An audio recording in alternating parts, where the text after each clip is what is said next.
What is your path to Dharma?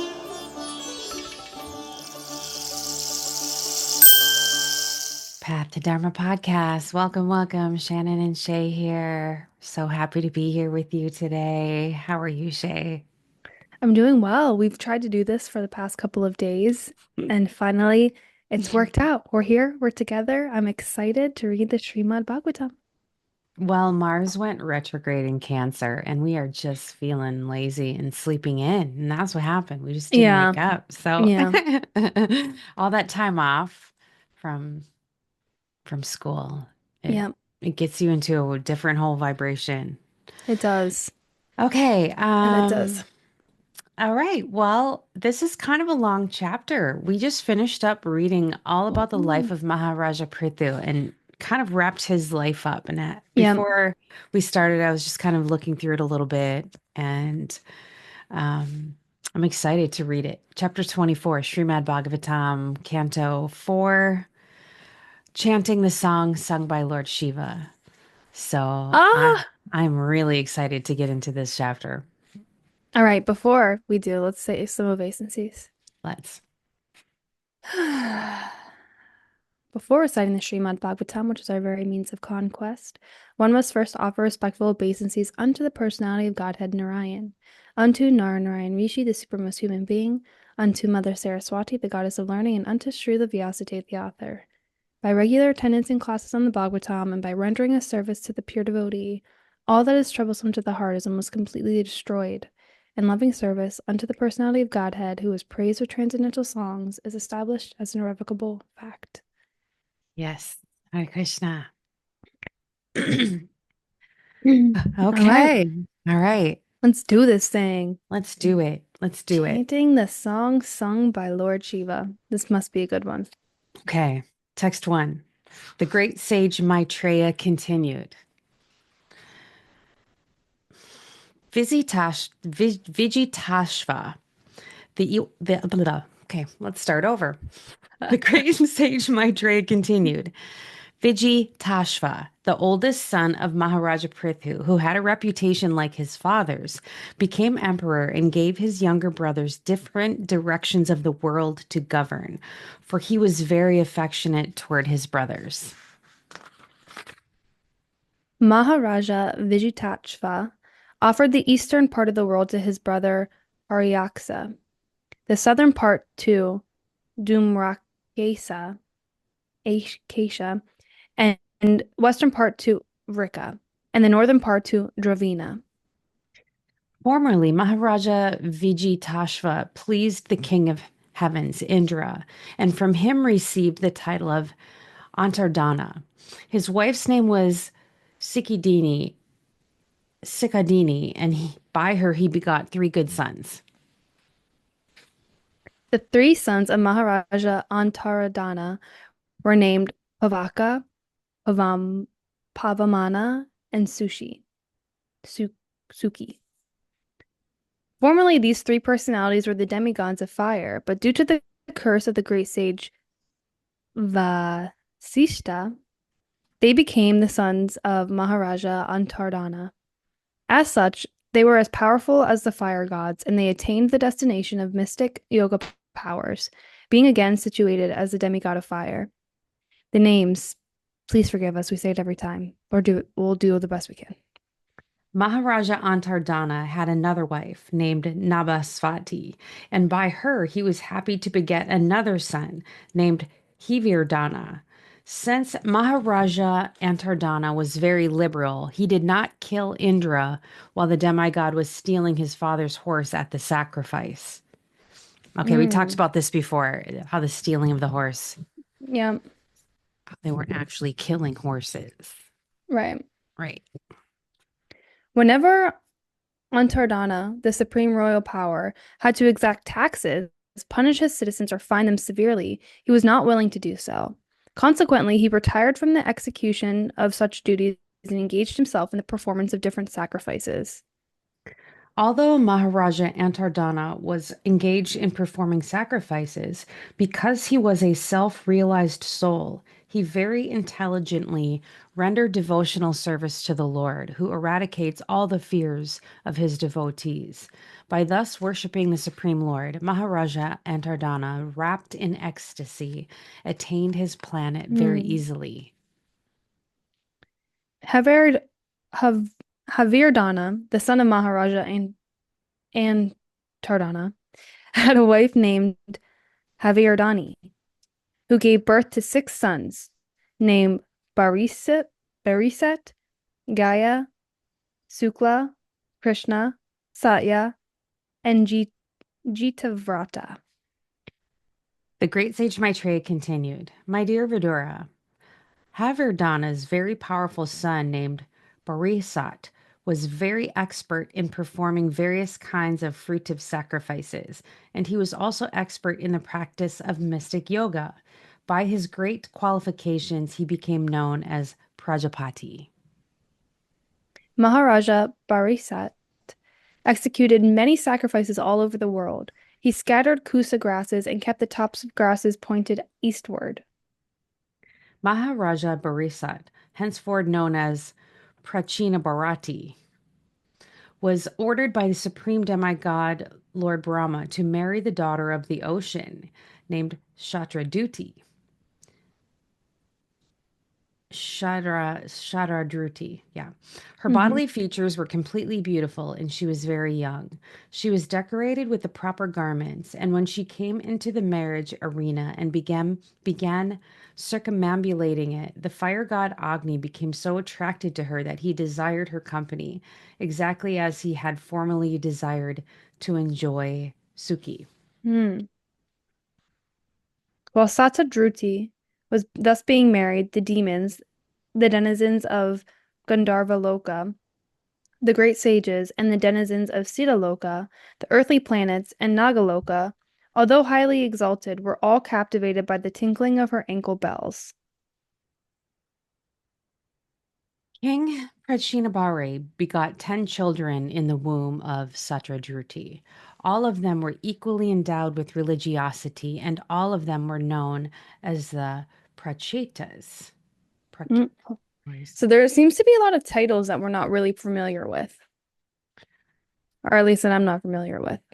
Yeah, So we'll have to go back and maybe look up in the glossary or something. right. All right, text 14, correct? Text 14. When all these, how are we saying this? Prachetas? I don't know. I was just like trying to look up in the back to see how to pronounce it, but we're going to do our best. When all these prachetas were ordered by their father to marry and beget children, they all entered the ocean and practiced austerities and penances for 10,000 years. Thus they worshiped the master of all austerity, the supreme personality of Godhead. When all of the sons of Prachinabhari left home to execute austerities, they met Lord Shiva, who, out of great mercy, instructed them about the absolute truth. All the sons of Prachinabhari meditated upon the instructions, chanting and worshiping them with great care and attention. Vidura asked Maitreya, My dear Brahman, why did the prachetas meet Lord Shiva on the way? Please tell me how the meeting happened, how Lord Shiva became very pleased with them, and how he instructed them. Certainly such talks are important, and please, I wish that you please be merciful upon me and describe them. The great sage Vidura continued, O best of the Brahmins, it is very difficult for living entities encaged within this material body to have personal contact with Lord Shiva. Even great sages who have no material attachments do not contact him, despite their always being absorbed in meditation to attain his personal contact. Mm. Lord Shiva, the most powerful demigod, second only to Lord Vishnu, is self-sufficient. Although he has nothing to aspire for in the material world, for the benefit of those in the material world, he is always busily engaged everywhere and is accompanied by his dangerous energies like Goddess Kali and Goddess Durga. The great sage Maitreya continued, My dear Vidura, because of their pious nature, all the sons of Prachinabhari were very seriously accepted the words of their father with heart and soul. And with these words on their heads, they went toward the west to execute their father's order. While traveling, the Prachetas, I don't know, happened to see a great reservoir of water which seemed almost as big as the ocean. The water of this lake was so calm and quiet that it seemed like the mind of a great soul, and its inhabitants, the aquatics, appeared very peaceful and happy to be under the protection of such a watery reservoir. In that great lake, there were different types of lotus flowers. Some of them were bluish, some of them were red, some of them grew at night, some in the day, and some, like the Indivira lotus flower, in the evening. Combined together, the lotus flowers filled the lake so full that the lake appeared to be a great mine of such flowers. Consequently, on the shores there were swans and cranes, Chakravaka, Karadava, and other beautiful water birds standing about. There were various trees and creepers on all sides of the lake, and there were mad bumblebees humming all about them. The trees appeared to be very jolly due to the sweet humming of the bumblebees, and the saffron, which was contained in lotus flowers, was being thrown into the air. These all created such an atmosphere that it appeared as though a festival were taking place there. The sons of the king became very much amazed when they heard vibrations from various drums and kettle drums, along with other orderly musical sounds pleasing to the ear. The Prachetas were fortunate to see Lord Shiva, the chief of the demigods, emerging from the water with his associates. His bodily luster was just like molten gold. His throat was bluish, and he had 3 eyes, which looked very mercifully upon his devotees. He was accompanied by many musicians who were glorifying him. As soon as the Prachetas saw Lord Shiva, they immediately offered their obeisances in great amazement and fell down at the lotus feet of the Lord. It's like always so interesting to read how they're physically described. Yeah. That description is Mm-hmm. really interesting. His bodily luster like gold, his throat bluish, and he had 3 eyes. 3 eyes. Very Mm-hmm. interesting. Lord Shiva became very pleased with the Prachetas because generally Lord Shiva is the protector of pious persons and persons of gentle behavior. Being very much pleased with the princes, he began to speak as follows. Lord Shiva said, "You are all the sons of King Prashin Prachinabari, and I wish all good fortune to you. I also know what you're going to do, and therefore I am visible to you just to show my mercy upon you." Lord Shiva continued, any person who is surrendered to the Supreme Personality of Godhead, Krishna, the controller of everything, material nature as well as the living entity, is actually very dear to me. A person who executes his occupational duty properly for 100 births becomes qualified to occupy the post of Brahma, and if he becomes more qualified, he can approach Lord Shiva. A person who is directly surrendered to Lord Krishna or Vishnu is unalloyed in unalloyed devotional service is immediately promoted to the spiritual planets. Lord Shiva and other demigods attain these planets after the destruction of this material world. Wow, 100 births. Doesn't seem Okay. like that. Doesn't seem like that It bad. doesn't really. I mean, that's a long time. While you're in a birth, it takes forever, but I'm sure we've been at least 100, you'd think so, right? I think. Okay, text 30. You are all devotees of the Lord, and as such, I appreciate that you are as respectable as the Supreme Personality of Godhead Himself. I know in this way that the devotees also respect me and that I am dear to them. Thus, no one can be as dear to the devotees as I am. Now I shall chant one mantra which is not only transcendental, pure, and auspicious, but is the best prayer for anyone who is aspiring to attain the ultimate goal of life. When I chant this mantra, please hear it carefully and attentively. Wow, I'm ready to hear this. Okay. Mhm. The great sage Maitreya continued, out of his causeless mercy, the exalted personality, Lord Shiva, a great devotee of Lord Narayan, continued to speak to the king's sons who were standing with folded hands. Lord Shiva addressed the Supreme Personality of Godhead with the following prayer. O Supreme Personality of Godhead, all glories unto you. You are the most exalted of all self-realized souls.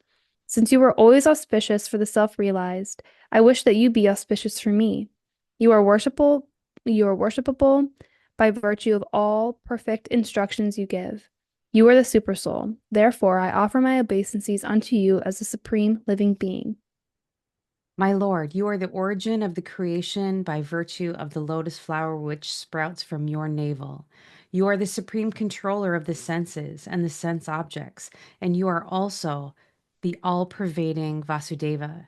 You are most peaceful, and because of your self illuminated existence, you are not disturbed by the six kinds of transformations. My dear Lord, you are the origin of the subtle material ingredients, the master of all integration as well as the master of all disintegration, the predominating deity named Sankarasana, and the master of all intelligence, known as the predominating deity Pradyumna. Yumna. Therefore, I offer my respectful obeisances unto you. My Lord, as the supreme directing deity known as Anaruddha, you are the master of the senses and the mind. I therefore offer my obeisances unto you again and again. You are known as Ananta as well as Sankarsana because of your ability to destroy the whole creation by the blazing fire from your mouth. My lord, O Aniruddha, you are the authority by which the doors of the higher planetary systems and liberation are opened. You are always within the pure heart of the living entity. Therefore, I offer my obeisances unto you. You are the processor of semen, which is like gold, and thus, in the form of fire, you help the Vedic sacrifices, beginning with Katu Hotra.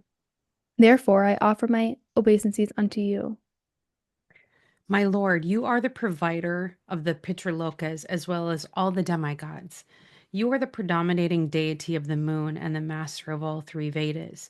I offer my respectful obeisances unto you because you are the original source of satisfaction for all living entities. I mean, can I just pause to say how absolutely insane it is that we're reciting Lord Shiva's obeisances unto the Yeah, personality of Godhead amazing. right now? Amazing. Amazing. Like, this is Shiva saying this. Amazing. Okay, text 39. What an honor. Yeah. How cool. My dear Lord, you are the gigantic universal form which contains all the individual bodies of the living entities. You are the maintainer of the three worlds, and as such, you maintain the mind, senses, body, and air of life within them. I therefore offer my respectful obeisances unto you. I wonder if we will even get past obeisances in this I wonder. chapter. I don't You know. know, sometimes this happens where it's like we Right. gotta, There's like an entire chapter of obeisances, and mhm. then we'll get the mantra. Right, exactly. Yeah. My dear Lord, by expanding your transcendental vibrations, you reveal the actual meaning of everything. You are the all-pervading sky within and without, and you are the ultimate goal of pious activities executed both within this material world and beyond it. I therefore offer my respectful obeisances again and again unto you. My dear Lord, you are the viewer of the results of pious activities. You are inclination, disinclination, and their results of activities. You are the cause of the miserable conditions of life caused by irreligion, and therefore you are death. I offer my respectful obeisances unto you. My dear Lord, you are the topmost of all bestowers of all benediction, the oldest and supreme enjoyer amongst all enjoyers. You are the master of all the world, metaphysical philosophy, for you are the supreme cause of all causes, Lord Krishna. You are the greatest of all religious principles, the supreme mind, and you have a brain which is never checked by any condition. Therefore, I repeatedly offer my obeisances unto you.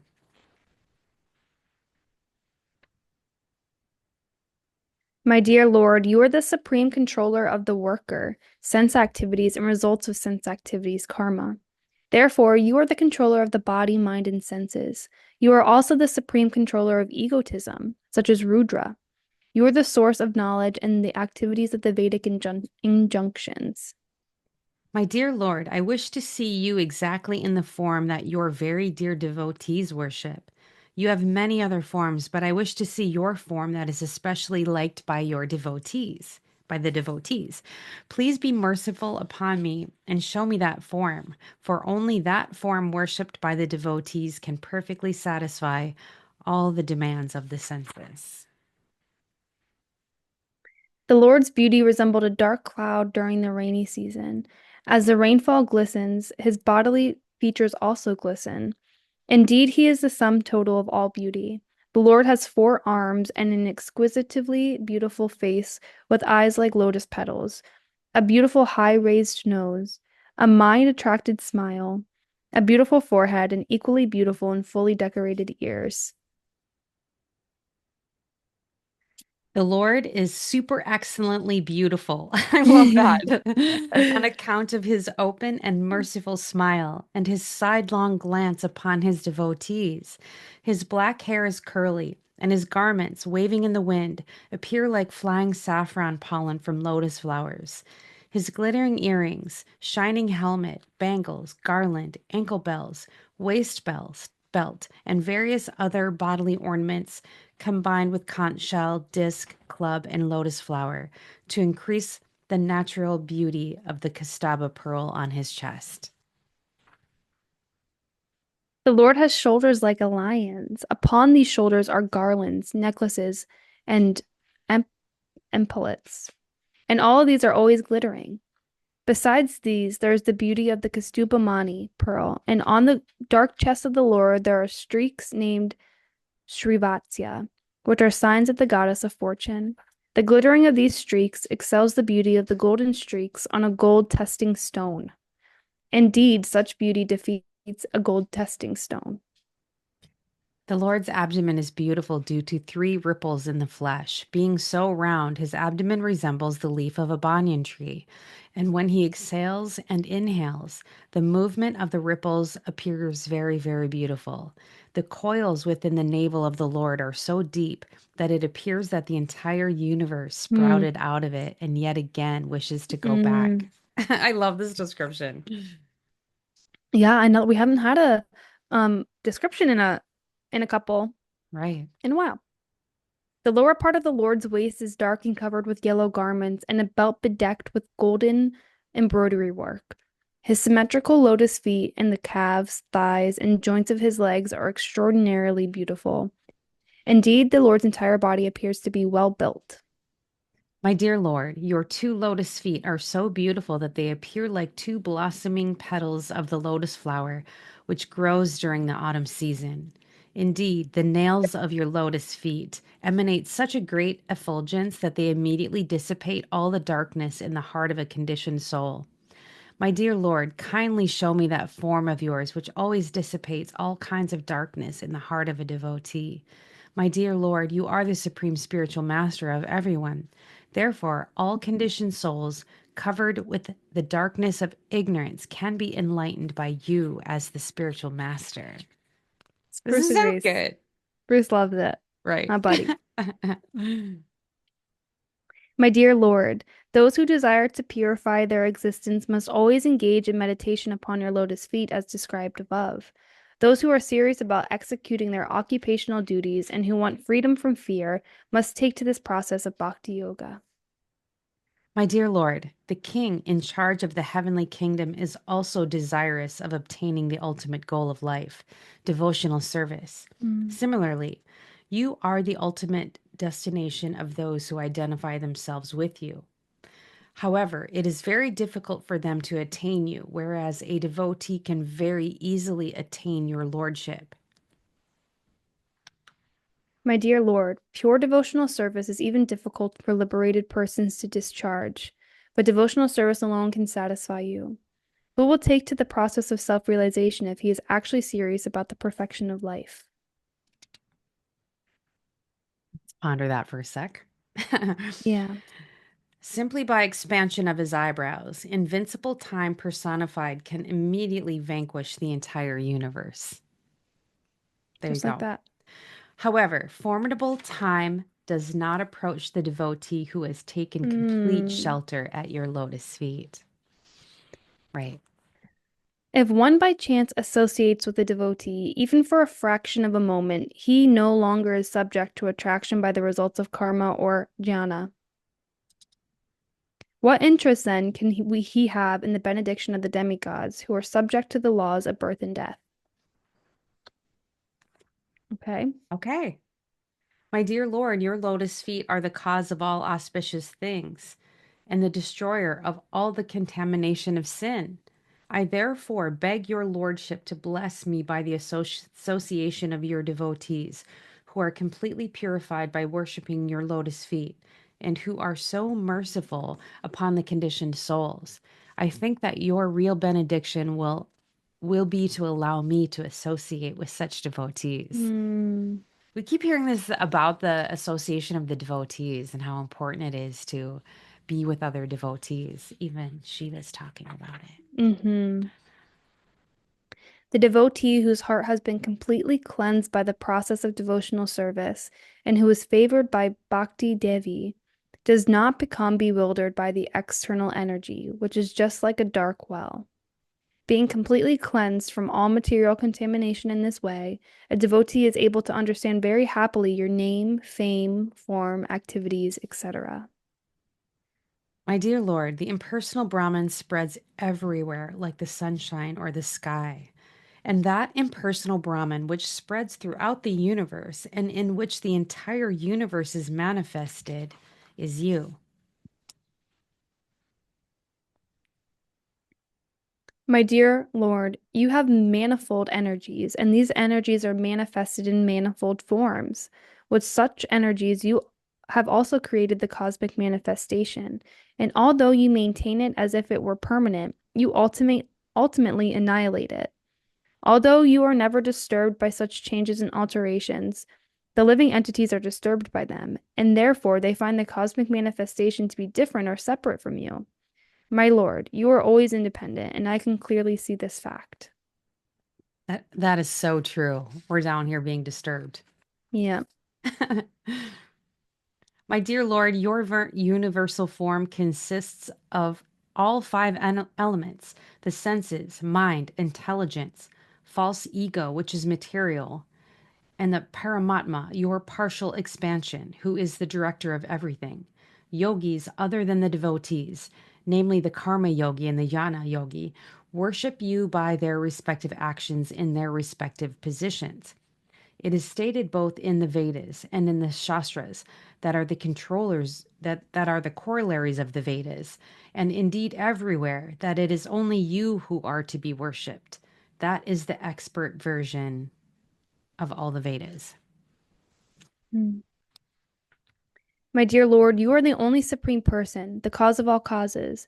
Before the creation of this material world, your material energy remains in a dormant condition. When your material energy is agitated, the three qualities, namely goodness, passion, and ignorance, act, and as a result, the total material energy, egotism, ether, air, fire, water, and earth, and all the various demigods and saintly persons becomes manifest. Thus, the material world is created. My dear Lord, after creating by your own potencies, you enter within the creation in four kinds of forms. Being within the hearts of the living entities, you know them and know how they are enjoying their senses. The so called happiness of this material creation is exactly like the bee's enjoyment of honey after it has been Mm, collected by the honeycomb.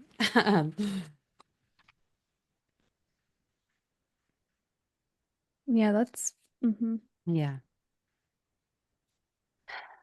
My dear Lord, your absolute authority cannot be directly experienced, but one can guess by seeing the activities of the world that everything is being destroyed in due course of time. The force of time is very strong, and everything is being destroyed by something else, just as one animal is being eaten by another animal. Time scatters everything, exactly as the wind scatters clouds in the sky. My dear Lord, all living entities within this material world are mad after planning for Mm, things, and they are always busy with a desire to do this or that. mm, Ah, so true. This is due to uncontrollable greed. The greed for material enjoyment is always existing in the living mm. entity, but your lordship is always alert, and in due course of time, you strike him just as a snake seizes a mouse and very easy swallows him. Ay, you spend your whole life being busy, doing all these busy things that are so important. It seems like. But Right. like when you're done, that's it. It's You're done. over. Yeah. And then did any of that matter? I Okay, let's keep going. Yeah, yeah. Text 67. My dear Lord, any learned person knows that unless he worships you, his entire life is spoiled. Knowing this, how can he give up worshiping your Lord lotus feet? Even our father and spiritual master, Lord Brahma, unhesitantly worshipped you, and the 14 Manus followed in his footsteps.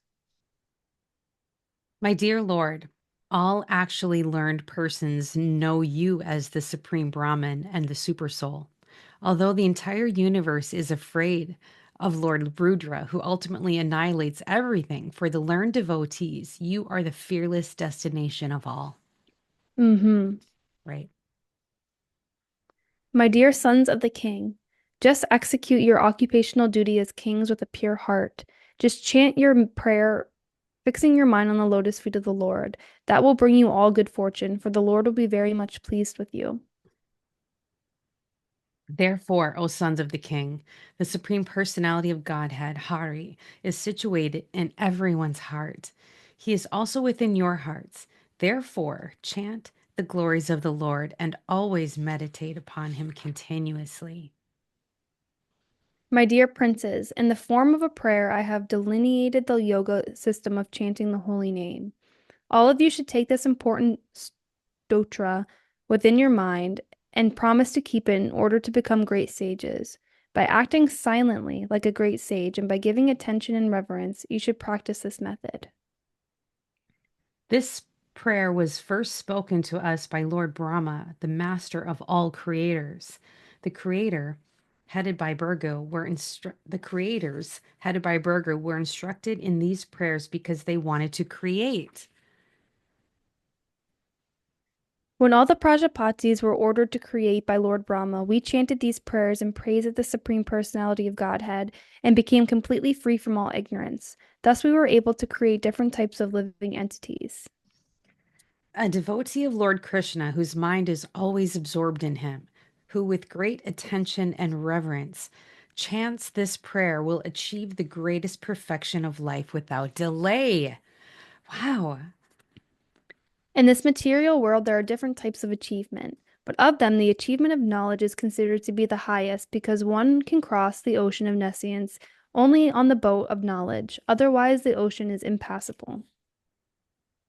Although rendering devotional service to the Supreme Personality of Godhead and worshiping Him are very difficult, if one vibrates or simply reads this prayer composed and sung by me, he will very easily be able to invoke the mercy of the Supreme Personality of Godhead. The Supreme Personality of Godhead is the dear most objective of all auspicious benedictions. A human being who sings this song sung by me can please the Supreme Personality of Godhead. Such a devotee, being fixed in the Lord's devotional service, can acquire whatever he wants from the Supreme Lord. A devotee who rises early in the morning and with folded hands chants these prayers sung by Lord Shiva and gives faculty to others to hear them certainly becomes free from all bondage to fruitive activities. My dear sons of the kings, the prayers I have recited to you are meant for the pleasing of the Supreme Personality of Godhead, the Supersoul. I advise you to recite these prayers, which are effective as great austerities. In this way, when you are mature, your life will be successful, and you will certainly achieve all your desired objectives without fail. Ah, thus ending the fourth Wow. canto, 24th chapter of the Srimad Bhagavatam, entitled Chanting the Song Sung by Lord Shiva. So the song was the obeisances. It seems like it It, was. Yeah, it yeah, seems like it was. the chanting was the obeisances by Lord Shiva. Right. Wow, Amazing. I'm that just was I'm just like lovely. taking that in a little bit because when you think about all these like people, these different people we've met in the Srimad Bhagavatam, um, when like Krishna shows up, when Shiva shows up, it's it's like especially profound, I feel like. Mm-hmm. Mm-hmm. So I just love how the first thing they always do is they give obeisances. Mm-hmm. Always do, every time. Yeah. And it just seems like that's the way to go. Yeah. Right? Like, Hmm. that's a good example of how to live. Like, just give Yeah. obeisances and surrender and just Yes. understand that everything is in the power of the creation of the divine and all these busy things we're doing on earth. Mm. It's To just get more greedy. material, yeah, Just to get more greedy. material pleasures. It's really not what we're here to do. But People it's spend their whole lives chasing like money and fame right, and the material goodness, but they won't just wake up early and give obeisances to the creation of all. right. So interesting. So, so interesting. Wow. Okay. Well, this is a perfect way to start this day. It Mm. is dark. It is freezing out. So cold. It's really So early. It's cold. cold out, and it's like, that's somehow sometimes the world just feels that way. Yeah. But, Tis the but, season, you know? but yet we know what to do, Yeah. how to tackle it. Yeah. Lord Shiva just explained it. Thank you, Lord Shiva. Thank you, Shiva. My obeisances unto you. Yes. Thank you, Krishna, for this beautiful, beautiful book and knowledge and information and this time spent with you, Shay. I love you so much. Thank I you, love dear you too. listener. Love and blessings to you. And we'll see you next week. Yep. See you next time. Hare Krishna. Hare Krishna.